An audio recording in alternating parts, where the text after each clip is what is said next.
Bueno, vamos Bueno, entonces. Ok. Bueno, entonces decíamos que la producción flexible, acá en este caso es un esquemita más o menos, una celda de trabajo flexible, donde se ven acá una máquina de control numérico, que tiene un usillo aquí donde van las herramientas, aquí en esta mesa se posiciona la pieza a mecanizar, supongamos una carcasa de una caja de cambio. Y obviamente tenemos la parte de comando, la parte de la computación, donde se cargan los programas y a través de estos cables, obviamente, maneja la máquina. Cuando yo cambio de pieza porque quiero hacer otra, simplemente varío de programa A a programa B y así de simple, posicionando otra pieza en bruto aquí, voy a obtener otro producto B distinto a la que hice anteriormente. Esta máquina tiene similares características. Acá habla de inspección, no es tan visual, es el control. Acá el medio de control generalmente es una máquina, que suelen decirse máquina de medición en 3D o 3 dimensiones, donde tienen un palpador que se mueve en los 3 ejes y colocando aquí la pieza, la máquina la va palpando de acuerdo también a un programa que está relacionado con el plano de la máquina. Entonces, el programa, digamos, de medición va a palpar, a controlar las distintas alturas, distintos diámetros, distintas longitudes que tenga la pieza, y las va guardando en una memoria y las va comparando con la dimensión nominal, o sea, la dimensión del plano, y tira la diferencia o error que hay respecto de esa dimensión. Incluso muchas veces está la posibilidad de directamente vincular la información esa con el programa de la máquina y hacer correcciones. Entonces, imagínense, esto es un laboratorio, o sea, acá no, el que maneja esto también es un operario muy especializado, conoce mucho de programación y conoce mucho de mecanizado y de piezas, ¿no? Realmente un especialista. Aquí también hay un robot, en este caso, que son todos máquinas para mecanizar. Este robot es prácticamente un brazo que puede llegar a participar tomando las piezas, posicionándolas en la máquina y una vez que terminó aquí, pasarla a la máquina siguiente, también en forma automática, valga la redundancia. Y si no, como yo dije, muchas veces un robot similar a esto, siempre es una especie de brazo, pueden manipular una pistola de pintar para pintar generalmente automóviles, electrodomésticos, o sea, piezas bastante grandes que merezcan ser pintadas. O también el uso más común que se ve es el de hacer soldadura en carrocerías también de vehículos. Bueno, el aspecto físico, digamos, algo parecido a esto es una celda flexible, donde todo es limpieza, todo es orden. Bien, pasamos ahora a producción continua. ¿Cuáles son las características principales que tenemos? Producir grandes volúmenes de producto. La orientación de la instalación es siempre referida al producto que vamos a efectuar. Por ejemplo, como está en este dibujo, este es el caso típico de una petroquímica, una destilería de petróleo. O sea, la orientación de la instalación es a obtener derivados del petróleo, o sea, materia prima es petróleo, y al final del proceso obtenemos distintos hidrocarburos, o sea, nafta, gasoil, asfalto, benzina, etc. Entonces, la instalación está marcada más que en ningún otro proceso por el producto en sí. La cantidad de productos fabricados es muy elevada, o sea, son instalaciones muy caras, entonces si no es la necesidad de hacer grandes cantidades, no tiene sentido hacer una inversión tan grande como llevan estas instalaciones. La variedad o la variabilidad es poca o nula. O sea, hablábamos de hidrocarburos, son nafta, gasoil, son distintos productos, pero son siempre la misma base, petróleo, ¿no es cierto? Y a veces nula porque tenemos grandes instalaciones que el producto final, por ejemplo, en un alto horno, es obtener arrabio, por ejemplo, para después obtener acero en otra etapa. Entonces ahí la variabilidad es prácticamente un monoproducto. El proceso de trabajo, de fabricación, es casi idéntico, o sea, es un flujo. Como dije, es como si fuera toda una gran cañería, donde el petróleo va pasando por los caños, impulsado por bombas, va a un tanque, va a otro, va a separadores centrífugos, va a lugares como esto, que es una torre de destilación, donde se calienta para que se volatilice. Pero digamos, el proceso, por eso dice idéntico, casi idéntico, para todos los productos que yo elabore en esta instalación. Y podríamos hablar que es un flujo, por eso lo de continuo, un flujo continuo donde la materia prima va pasando y se va transformando. ¿Qué otra característica tiene? Un alto grado de automatización y mecanización. De hecho, estas instalaciones no necesitan de operarios que manejen nada, porque todos son bombas, son, como dije, tanques, depósitos, hornos, y no depende que un operario lo maneje o lo prenda, sino que todo esto se hace en automático y, como dice la palabra, continuamente. El stock que hay en este tipo de producción es solamente stock de materia prima y del producto ya terminado, ya elaborado. Porque el resto del producto está dentro del proceso, está dentro de la cañería, transformándose, y es muy poco relacionado con la cantidad de materia prima que yo tengo antes y de la cantidad de productos como producto elaborado que tengo al final del proceso. ¿Qué es crítico en esto? El mantenimiento de planta. ¿Por qué? Porque no se puede parar, acá me faltó una palabra, no se puede parar. Esta instalación, si se para porque se rompió un caño, o porque se obstruyó, o porque una bomba dejó de trabajar, se para todo el proceso. Y hasta que yo no arregle eso, no obtengo nada de la otra punta. Entonces es muy crítico el mantenimiento, todo tiene que funcionar, y estas plantas a veces trabajan las 24 horas del año, no paran. Se paran generalmente una vez al año para hacer un mantenimiento preventivo, ya se sabe qué cambiar, qué cosas se deteriora, pero después, una vez que arranca, durante el año trabaja sin parar las 24 horas. Ejemplos de producción continua, bueno, la destilería de petróleo, que como yo decía es como un caño, es un flujo, donde va pasando la materia prima y después va saliendo distintos productos, gases, aceite lubricante, gasolina, gasóleo, queroseno, etc. Un alto horno, lo mismo, proceso continuo. Yo tengo el mineral de hierro, lo llevo con una cinta de cangilones, voy volcando el material en la parte superior del alto horno, se va fundiendo el metal y por un lado sale escoria, que son impurezas que no sirven para nada, y por el otro lado sale el metal fundido, que después, bueno, lo transforman en lingotes, en barras, etc. De vuelta, es un proceso continuo. Si este horno se rompe, si se para de cargar el material, el proceso se frena. Si falta, obviamente, si falta gas, esto si se apaga, chao, se solidifica todo, hay que tirar todo a la basura y volver a empezar. Producción por puesto fijo. ¿Qué características tiene? El producto no se mueve, valga la redundancia, porque es fijo. Los trabajadores, o sea, los operadores que trabajan en este sistema, se mueven alrededor del producto.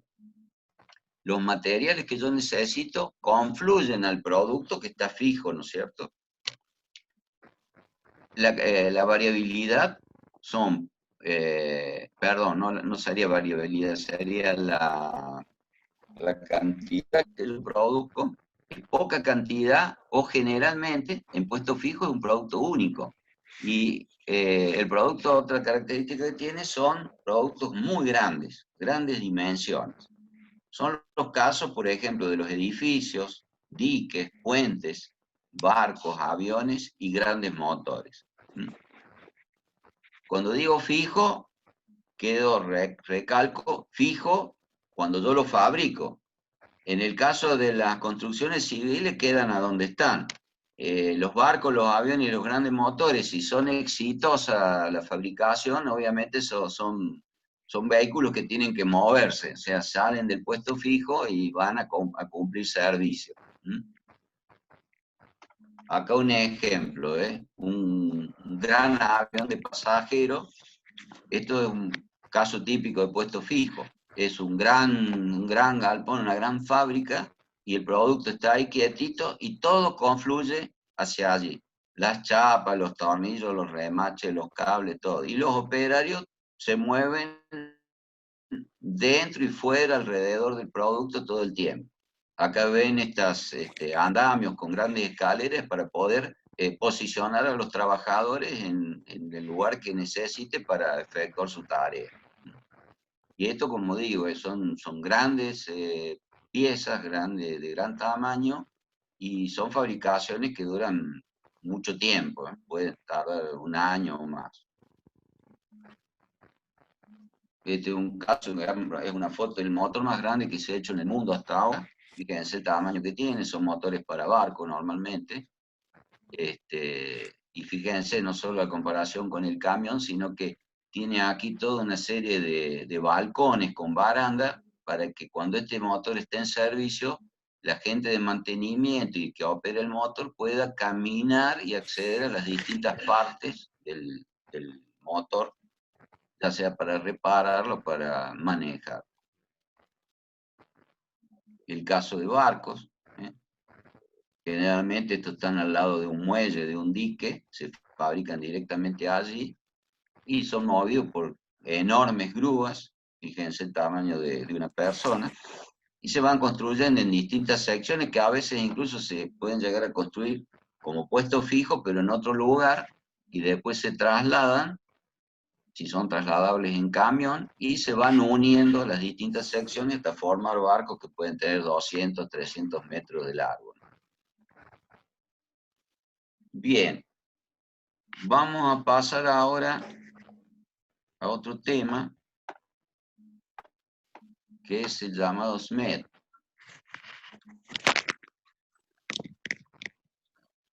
El SMED es una sigla en inglés que traducida al castellano quiere decir cambio, exchange, cambio de dispositivo en un dígito de minuto. O sea, no puede pasar, como dice acá Mr. Bean, más allá de 9 minutos la puesta a punto, por ejemplo, o el cambio de un dispositivo, de una matriz, de una herramienta que yo esté usando en una máquina de producción. Esto es un concepto que cuando no los japoneses lo crearon. Entonces cuando uno dice SMED, ya sabe, tiene toda una connotación de qué quiere decir. Que tengo que cambiar o poner a punto una máquina en menos de un dígito, o sea, a lo máximo en un dígito de minuto, o sea, menos de 10 minutos. ¿Mm? ¿Y esto por qué se inventó? ¿Por qué surgió esto? Y por la necesidad de no perder tiempo y de aumentar la productividad. ¿Mm?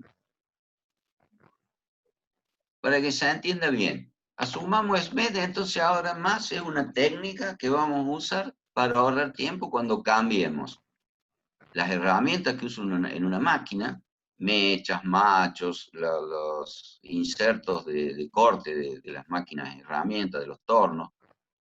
Hay otro tipo de herramientas, esto es solamente indicativo.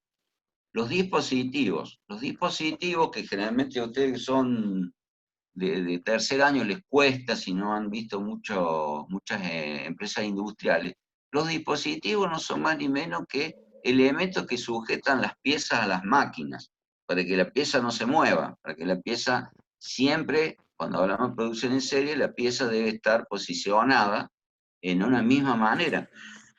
O sea, la pieza en bruto que viene fundida, por ejemplo, siempre tiene que posicionarse en la misma manera en la máquina para que haya repetibilidad, para que las piezas salgan todas iguales, que es el gran secreto de la producción en serie. Ustedes imagínense esas puertas que vimos hace un rato, si fueran todas distintas, habría que estar haciéndole retoques, agarrando martillazo a la puerta para que encaje en la carrocería. No. Y bueno, obra de que las cosas salgan todas iguales es de estos elementos llamados dispositivos, que pueden ser una simple morsa, esto es parecido a una morsa que tiene un banco de trabajo cualquiera. Estos son bridas, son elementos de sujeción, o un mandril, que esto es muy común en los tornos, en las máquinas que giran, digamos, que tienen una mordaza para poder tomar allí la pieza. Matrices son estos dispositivos que tienen la forma de la pieza que yo voy a mecanizar, digamos, o a elaborar. Acá tenemos una matriz abierta, acá adentro estaría la forma que yo quiero obtener, este sería la hembra y este sería el macho.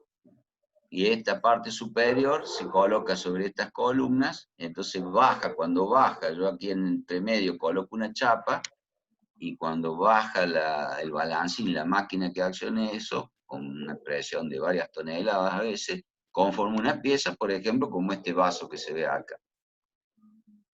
Entonces, siguiendo con el razonamiento, dijimos que la EMED es para minimizar los tiempos de herramientas, dispositivos, matrices y del producto en sí.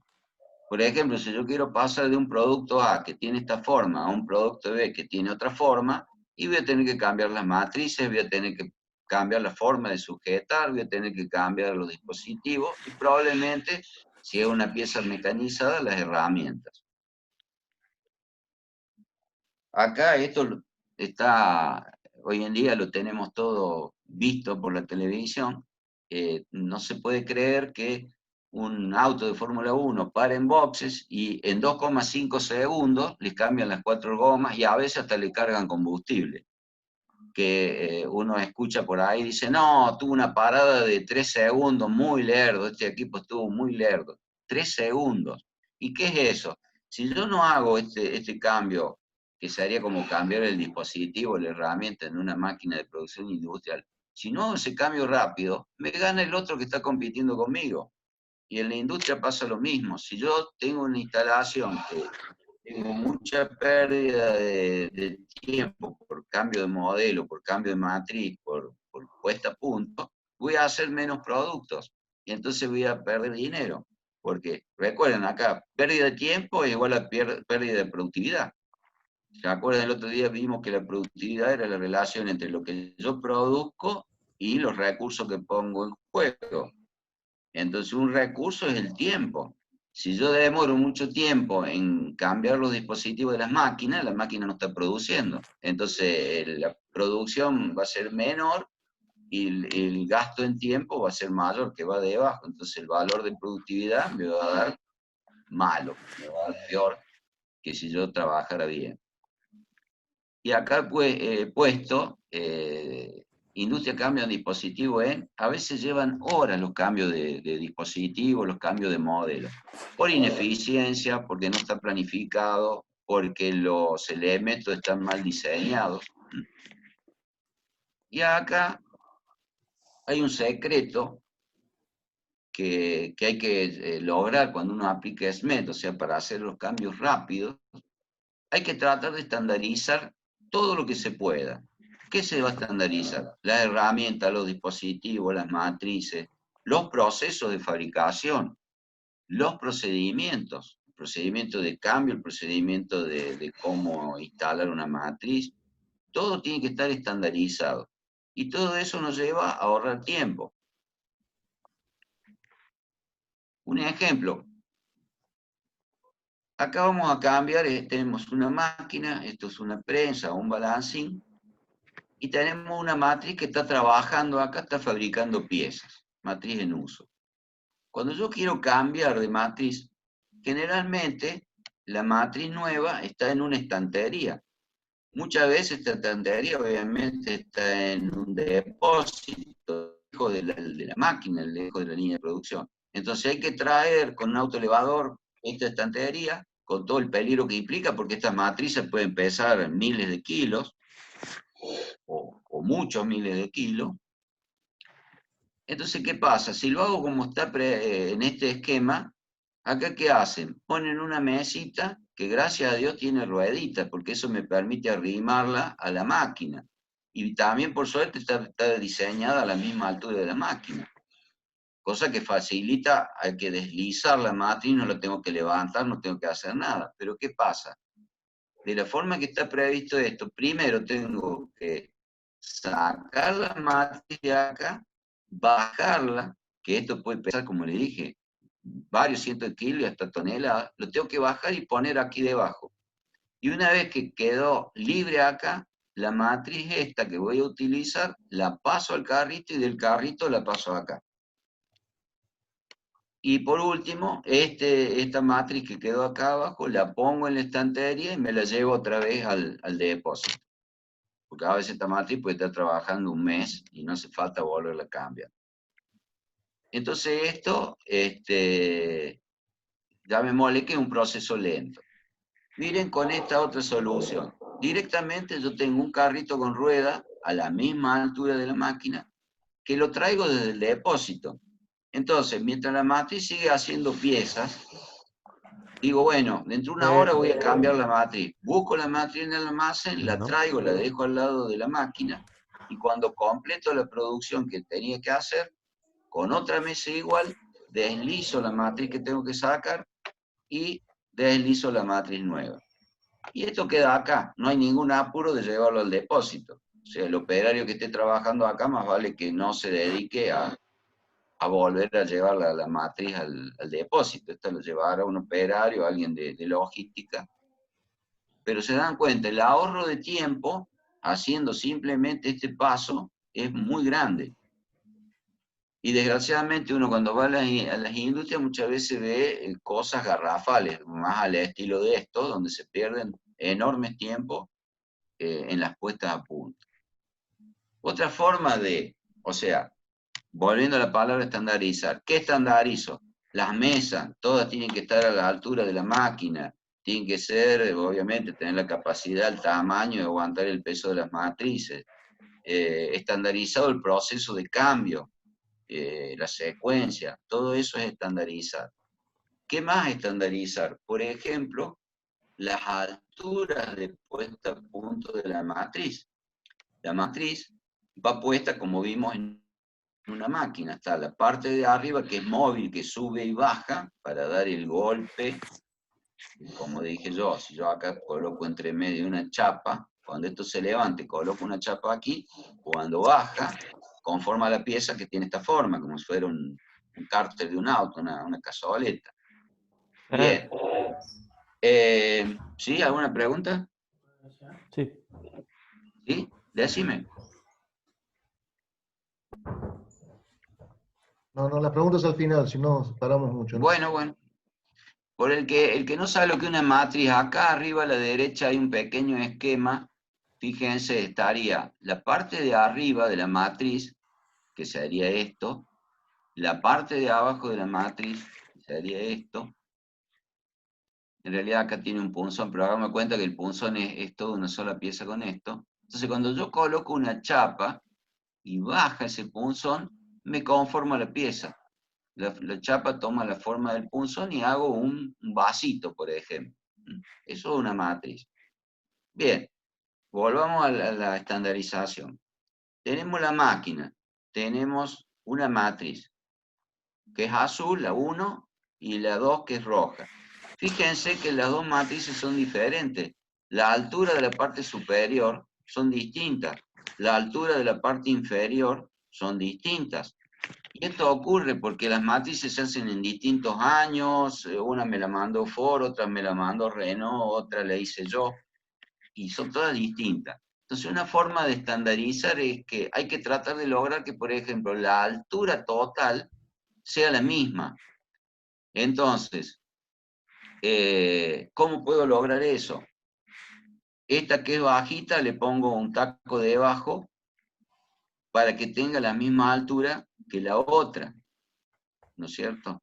Entonces, esa sería la altura de fijación. Con una brida yo la fijo en la máquina. Si la máquina tiene la brida colocada en un lugar, cuando yo ponga esta matriz o ponga esta, la brida lo único que tengo que hacer es abrirla o cerrarla. Si la altura de fijación de la matriz es diferente, tengo que andar también cambiando la altura de la brida. Eso ya no, me lleva mucho más tiempo, tengo que sacar tornillos, volverlo a colocar, etc. La altura de la matriz, si es distinta, yo tengo que regular la carrera de la máquina, digamos, que también me lleva mayor tiempo.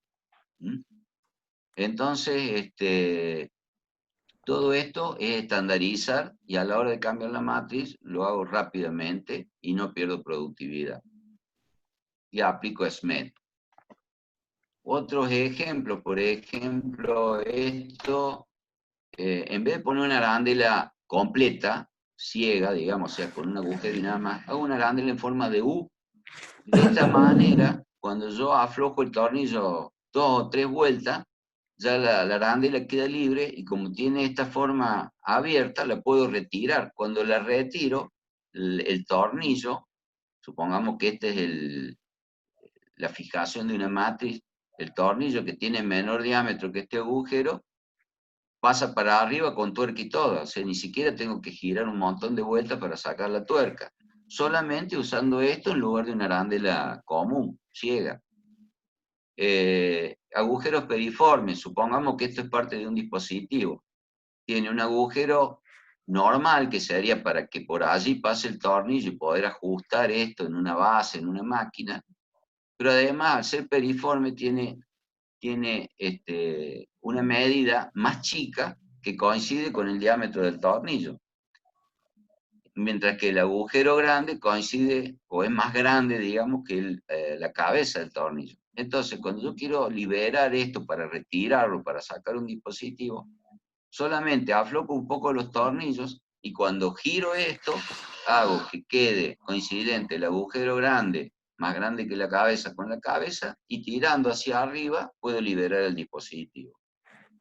Otro es tuercas, que en vez de ser de rosca completa, tienen muescas a 120 grados y los tornillos en su rosca también tienen muescas a 120 grados.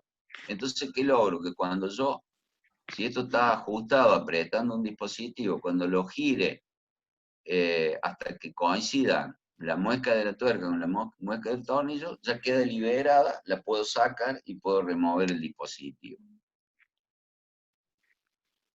Este es otro, un tipo de brida que tiene, digamos, si esta es la base de la máquina y esta es la base de una matriz o de un dispositivo, esto entra en esa ranura y por la forma de T que tiene, para arriba no se sale, porque está trabada por la canaleta, la ranura que tiene la máquina.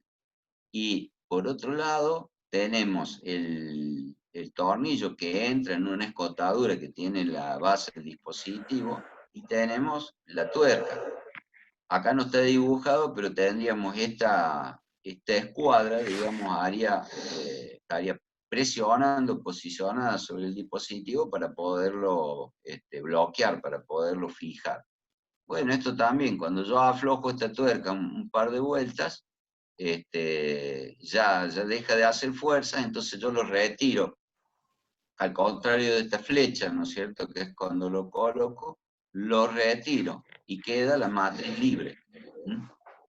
En breves instantes. Estas son manuales, son unas bridas de ajuste muy sencillas, que como le decía, si yo sobre la base de la máquina, donde voy a poner una matriz, tengo posicionado estas bridas de ajuste para que no se me mueva el trabajo, y yo tengo estandarizadas las alturas de las matrices, cuando tenga que cambiar una matriz, lo único que hago es abrir esta brida y queda liberada la matriz que estoy usando. Coloco la nueva, cierro la brida y queda la matriz bloqueada. No tengo que cambiar de altura, no tengo que hacer nada. Mucho de la técnica de SMED, por ejemplo, realmente las empresas arrancan con todo manual, ¿no es cierto? Y después cuando se dan cuenta, con esto yo pierdo, qué sé yo, 40 segundos en desbloquearlo manualmente. Entonces se reemplaza el sistema el mismo, pero en vez de ser de accionamiento manual, se acciona eléctricamente o hidráulicamente, de modo que estas bridas, que a veces puede haber decenas de bridas sujetando una matriz o un dispositivo. Cuando lo hago hidráulicamente, apretando un botón, se libera la presión hidráulica y todos estos dispositivos se liberan al unísono, a la vez. Entonces, de vuelta, reduzco el tiempo. Acá esto después yo le pido que lo lean en el apunte, es un pequeño resumen. En realidad el SMET, además de estandarizar y todo lo que hemos hablado, como técnica habla de procesos que se hacen internos y procesos que se hacen externos. O sea, ¿qué quiere decir? Que hay procesos que los puedo ir haciendo mientras yo estoy trabajando con la máquina todavía, entonces para no pararla, como ser eso que yo decía de traer la matriz en un carrito, eso es externo, lo voy haciendo antes. Después interno, sí, yo tengo que parar la máquina para colocar la nueva matriz. Bueno, esto no nos vamos a detener mucho, léanlo en el apunte, está muy claro. Todas las cosas que puedo hacer antes y las que sí o sí las tengo que hacer solamente cuando tenga ya la máquina parada. Y acá nombro algo que es Poca-Yoke, es un dispositivo a prueba de error, es una técnica que se usa en calidad, que en realidad nació, la creó este ingeniero Shingo en Toyota, en la empresa Toyota, como una técnica de calidad para evitar de fabricar piezas malas, piezas defectuosas. Pero después se vio, y yo personalmente le he aplicado en la empresa, este concepto de Poka-Yoke, o sea, un dispositivo a prueba de error, para ganar tiempo cuando uno pone a punto una máquina. ¿Por qué? Porque el Poka-Yoke, ¿qué evita? Y evita mal uso de las cosas, evita accidentes. En nuestras casas, en nuestra vida diaria, tenemos los enchufes que tienen esta forma para evitar que se conecte de cualquier manera, se conecta siempre de la misma forma, ¿no es cierto? Una memoria hoy en día de los teléfonos, de las computadoras, tienen una simple muesca que eso garantiza que se aloje siempre en la forma correcta para que la memoria funcione. Y en el caso, yendo o no a la producción, evita productos defectuosos o roturas. Supónganse que acá tengo una máquina que tiene que procesar piezas de diferente tipo, como son las que se ven acá. Yo simplemente poniendo una máscara adelante de la entrada de la máquina, en un disco así giratorio, si yo posiciono el triángulo, la única pieza que va a entrar a la máquina es el triángulo. ¿Qué me garantiza? Que yo no procese una pieza que es de otra forma y que hasta en una de esas rompe las herramientas de la propia máquina. No solo voy a hacer una pieza defectuosa, sino que voy a destruir la máquina. Y con un Poka-Yoke, que es una simple chapa con agujerito, garantizo que no haya errores. O sea, hago un dispositivo a prueba de error. Acá un caso, esto es una línea, una cinta transportadora que lleva productos, puede ser a una máquina, puede ser a un empaque. Entonces, si el producto, por ejemplo, estuviera mal posicionado o fuera de otra forma que el producto que yo quiero que realmente pase, también con una simple plantillita, ese producto se va a frenar y va a quedar ahí, ¿no es cierto? Y no va a ir a romper la máquina o va a ir a embalarse en un paquete que no corresponde. Daniel.